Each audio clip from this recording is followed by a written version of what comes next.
یک تغییرات در کشور بعد از انتخابات سال 2010 رخ داد. ما تا به حال دلیلش رو پیدا نکردیم که چی شد. چرا بعد از سال 2010 یک بار در مناسبت ها تغییرات به وجود آمد؟ اون فضای صلح و وحدت و برادری از رسانه ها بیرون رفت، از صحبت های رسمی و محفل ها بیرون رفت. برعکس فضا را دیگر دعوت ها و تحلیل ها و خبر پهن‌کنی ها پر کردند. چی سبب شد؟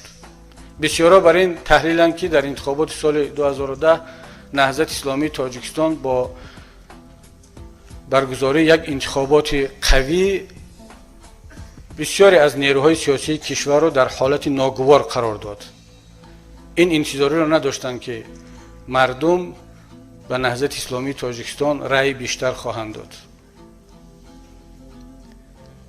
و حتی تغییرات در مناسبت ها در خود رفت انتخابات 2010 را ما مشاهده کردیم. تا 10 روز ماندن به انتخابات فضا کاملا دیگر بود، صلح آمیز بود، برادری و برابری بود، ولی یک بار در هفته آخر معرکه انتخاباتی 2010 وضعیت تغییر کرد و بعد از انتخابات 2010 تا امروز شما شاهد آن هستید که چقدر فشارها، چقدر اذیت‌ها بالای حزب نهضت اسلامی تاجیکستان و طرفدارانش وارد شد.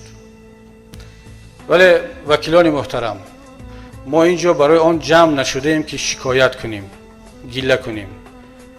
ما اینجا جمع شده ایم که تحلیل کنیم، تصمیم بگیریم و با نظر داشت واقعیت ها برنامه های آینده خود را طرحریزی کنیم و با آن نائل شویم.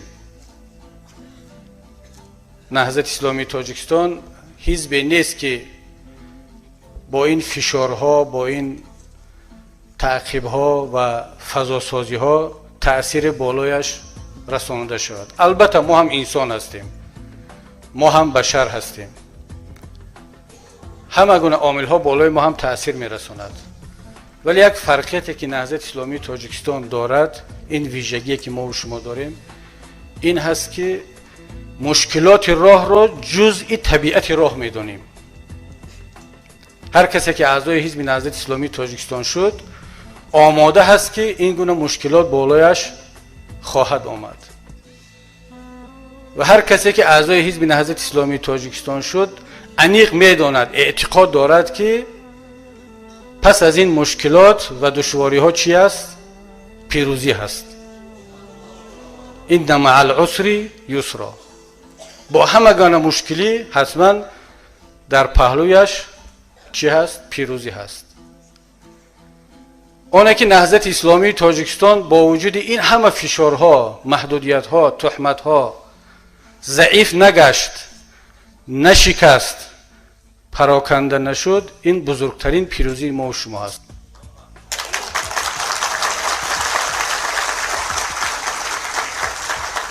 و من یکایک شما را و همه طرفداران نهضت اسلامی تاجیکستان را به این پیروزی اولین تبریک میگویم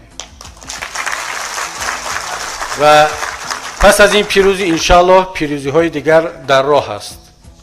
فقط از ما چی طلب می شود؟ صبر، استواری و جسارت.